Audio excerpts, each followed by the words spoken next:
दोस्तों, अगर मैं आपसे कहूं कि दिल्ली के रेड फोर्ट के पास 40 किलो विस्फोटक पहुंच चुका था, देश के अलग अलग हिस्सों में 3 टन एक्सप्लोजिव पहले से ही छिपा दिए गए थे, और अगर ये ब्लास्ट हो जाता तो इंडिया की हिस्ट्री का सबसे बड़ा अर्बन टेरर अटैक हो सकता था। लेकिन हमला नहीं हुआ क्योंकि पूरा टेरर क्राइम नेटवर्क पहले ही तोड़ दिया गया था। और ये बात दोस्तों किसी और ने नहीं कही, बल्कि हमारे होम मिनिस्टर अमित शाह ने एंटी टेररिज्म कॉन्फ्रेंस 2025 में कही है। तो आइए चल के दोस्तों देखते हैं कि हिंदुस्तान ने किस तरीके से अपनी स्ट्रेटजी को बदला है, इस क्राइम को, जो ऑर्गेनाइज क्राइम था और जो टेरर क्राइम था, उसको कंबाइन करके, और इस पूरे इकोसिस्टम को किस तरीके से हैंडल कर रहा है। उससे पहले सबसे इंपॉर्टेंट बात अमित शाह जी ने कही कि पहलगाम और रेड फोर्ट जैसे मामले रूटीन पॉलिसिंग नहीं, ये वाटर टाइट इन्वेस्टिगेशन के आउटस्टैंडिंग एग्जाम्पल हैं। दोस्तों, ये वाटर टाइट इन्वेस्टिगेशन हुआ था जिसके कारण हम इसको कंट्रोल कर पाए। तो सवाल अब अगला ये है कि ये 360 degree assault on organised crime आखिर है क्या, और इससे इंडिया की इंटरनल सिक्योरिटी कैसे हमेशा के लिए बदलने वाली है।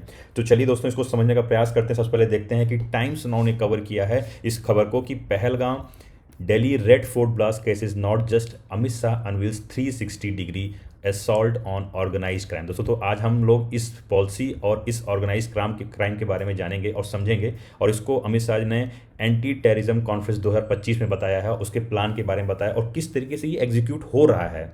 इन्होंने ये नहीं बताया कि इसको हम करेंगे, ये अभी हो रहा है। और ये कॉम्प्रिहेंसिव 360 डिग्री जो एक्शन प्लान है, जो ऑर्गेनाइज्ड और टेररिस्ट ग्रुप्स को एक साथ कंबाइन करके हैंडल किया जा रहा है। तो चलिए सबसे पहले देखते हैं दोस्तों। आपको पता होगा कि पहलगाम टेरर अटैक जो हुआ था कश्मीर की उस सुंदर वाली में, जो बैसरना वैली थी, और उनका ऑब्जेक्टिव क्या था टेररिस्ट का, एकदम क्रिस्टल क्लियर था कि टेररिस्ट का मकसद था कि वो कम्युनल हार्मनी को तोड़ेंगे, जो हिंदुस्तान में एक तरीके से हिंदुस्तान में मुस्लिम और हिंदुओं की जो कम्युनल हार्मनी को तोड़ने का प्रयास था। दूसरा सबसे ज़्यादा इंपॉर्टेंट था डिस्ट्रॉय कश्मीर टूरिज्म नैरेटिव, और तीसरा था इंटरनेशनल हेडलाइंस बनना। वो तो उनका रहता ही है सबसे कॉमन तरीका।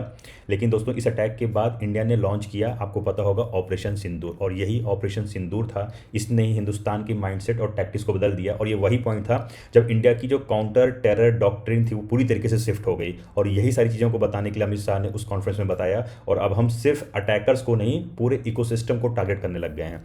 Now India is not just targeting individual attackers but the entire ecosystem behind terrorism।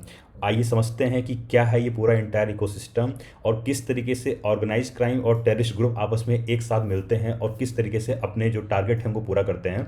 उससे पहले देखते हैं दोस्तों किस तरीके से रेड फोर्ट ब्लास्ट इंडिया की कितनी बड़ी तबाही से बच चुका था। क्योंकि आपको 40 kg एक्सप्लोजन दिखा, बट जो 3 टन से ज़्यादा एक्सप्लोजन जो नहीं हो पाया और जो रिकवर हो गया, उसके बारे में बात करते हैं। सबसे पहले देखते हैं कि दिल्ली फोर्ट केस ऑफिशियल जो ब्रीफिंग की गई थी, इसमें कहा गया था कि I-20 पर 40 kg का एक्सप्लोजन हुआ था। उससे पहले करीब 3 टन से ज़्यादा का एक्सप्लोजिव रिकवर हुआ था दोस्तों।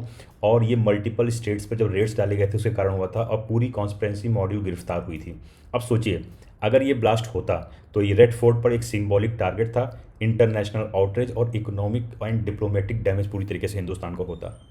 लेकिन ऐसा कुछ नहीं हुआ, क्योंकि हमारी इंटरनल सिक्योरिटी अब इतनी स्ट्रांग हो गई है और हमारी जो पॉलिसी वो पूरी तरीके से चेंज हो गई, क्योंकि इन्वेस्टिगेशन रिएक्टिव नहीं, अब प्रीएम्प्टिव हो चुका है। यही वजह है दोस्तों कि अमित शाह ने कहा कि ये लॉ एंड ऑर्डर नहीं, अब ये नेशनल सिक्योरिटी की सक्सेस है।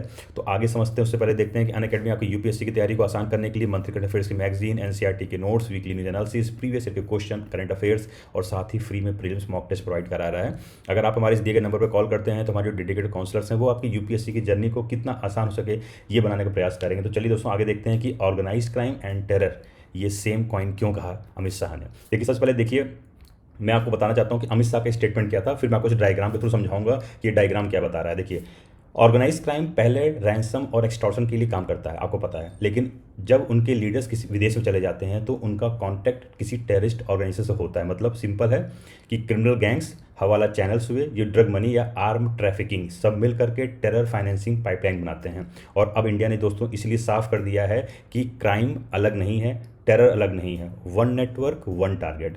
और यही है दोस्तों 360 डिग्री असॉल्ट का कोर लॉजिक, जिसको अभी आपको मैं यहाँ इस डायग्राम के थ्रू समझाता हूँ। देखिए, सबसे पहले देखिए, ये ऑर्गेनाइज क्राइम यहाँ से स्टार्ट हो रहा है और ये टेररिज्म। तो पहले इसकी तरफ चलते हैं। ऑर्गेनाइज क्राइम दोस्तों सबसे पहले आगे बढ़ता है, तो वो किससे मिलता है? टेररिस्ट ग्रुप से मिलता है।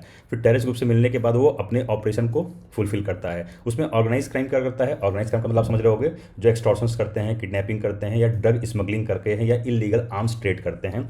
तो वो क्या करेंगे, टेररिस्ट ग्रुप से मिलते हैं, उनको चाहिए होता है मनी, हाँ, बिजनेस के लिए, और टेरर उसको क्या चाहिए होता है, अपनी आइडियोलॉजी को फैलाना और एक डर का माहौल बनाना और आतंक फैलाना। जब ये दोनों मिलते हैं तो इस स्टेज पर आते हैं। और दोस्तों सबसे ज़्यादा खतरनाक स्टेज होता है ये फोर्थ स्टेज। मैं आपको बताता हूँ जैसे कैसे। एक जो टेररिस्ट होता है वो क्या करेगा, वो किसी क्रिमिनल एक्टिविटी के साथ जुड़ेगा और फिर वो क्या करेगा, क्रिमिनल एक्टिविटी करता है। और जब वो यहाँ पे आता है तो जो सबसे ज़्यादा खतरनाक जो स्टेज है वो जो फोर्थ स्टेज है, जहाँ पर political crime and commercial terrorism साथ में मिल जाते हैं। इसलिए देखिए इसका जो वर्ड यूज़ किया गया है ब्लैक होल सिंड्रोम। ये वो पोजीशन होती है जहाँ पर आप क्लियरली डिफाइन नहीं कर पाते हैं कि ये क्राइम है कि ये टेरर अटैक है। और इसी स्टेज को बोला जाता है, ये नेक्सस ऐसा है कि जहाँ पे terrorism and crime, transitional crime और टेररिज्म एक साथ मिल जाते हैं और ये क्राइम टेरर कॉन्टिनम कहलाता है। तो इसी को ब्रेक करने के लिए हिंदुस्तान ने अपना 360 डिग्री असॉल्ट का कोर लॉजिक स्टार्ट किया है, जिसमें वो अलग डिफाइन कर ही नहीं रहा है अगर क्राइम हो रहा है या टेरर हो रहा है, दोनों को हम एक साथ तरीके से लेंगे और पूरे चैनल को हम 360 डिग्री तरीके से चैनल को देखेंगे और उसको लास्ट तक जा करके उसको ब्रेक करेंगे। तो इसमें सबसे ज़्यादा इंपॉर्टेंट क्या होता है, सबसे ज़्यादा इंपॉर्टेंट होता है डेटाबेस। डेटाबेस कहाँ से निकलता है, जो टेरर एक्टिविटी होती है उससे पहले क्राइम जो हो रहा है। देखिए एक पहले क्रिमिनल होता है, क्राइम करता है, फिर क्राइम करने के बाद जब उस पर पुलिसिंग होती है या उस पर इन्वेस्टिगेशन होता है तो कहाँ भाग जाता है, वो फॉरेन भागता है। फिर फॉरेन भागता है तो टेरर जो ग्रुप होते हैं बड़े, वो क्या करते हैं, उससे कॉन्टैक्ट करते हैं कि आपके चैनल्स वहाँ पर हैं, आप हमें वहाँ से आर्म्स प्रोवाइड कराइए और हमको आप क्या करिए, मैन फोर्स दीजिए, ताकि हम आपको क्या करेंगे, हम मनी प्रोवाइड कराएंगे और हम अपना टेरर अटैक करेंगे। तो ये पूरा सोचिए इकोसिस्टम है, ये किस तरीके से काम कर रहा है। और अभी आता है एक्शन लेवल पर आते हैं। गवर्नमेंट ने लॉन्च किया है दोस्तों की organised crime network database, weapon database. तो कि दोस्तों सबसे ज़्यादा इंपॉर्टेंट तो ये है वीपन डेटाबेस में क्या है कि कई लोगों के जैसे जो आर्म है लॉस्ट हो जाते हैं या लूट ले जाते हैं या रिकवर्ड आर्म्स होते हैं, वो क्या होते हैं, वो किसी ऐसे लोगों के पास, क्रिमिनल के पास चले जाते हैं कि जिनका इन्वेस्टिगेशन नहीं हो पाता है। लेकिन अभी तक क्या चल रहा था कि जो हमारी स्टेट पुलिस थी, एटीएस थी, सेंट्रल एजेंसीज थी या नेशनल इन्वेस्टिगेशन एजेंसी थी, अमित शाह ने एकदम बेहद शार्प लाइन कही कि डेटा और टेक्नोलॉजी अगर सिलोज होंगे, सिलोज मतलब कि अलग अलग होंगे, तो हम गन बिना गोली के जैसे रहेगी। मतलब एक तरीके से सोच सकते हैं जो बंदूक है अगर बिना गोली के तो किसी काम की नहीं है, उसी तरीके से अगर कोऑर्डिनेशन नहीं है तो भले हमारी इतनी एजेंसियां हैं, स्टेट पुलिस है, एटीएस है, सेंट्रल एजेंसीज है, एनआईए है, अगर इनके बीच कोऑर्डिनेशन नहीं होगा तो हम किसी भी टेरर अटैक या किसी वैसे मॉड्यूल को क्रैक नहीं कर सकते। और इसीलिए दोस्तों अब पूरी तरीके से प्लान ये बन चुका है कि जहाँ पे सेम टेक फ्रेमवर्क होगा, इंटर ऑपरेबल डेटाबेसेस होंगे और रियल टाइम एक्सेस होगा।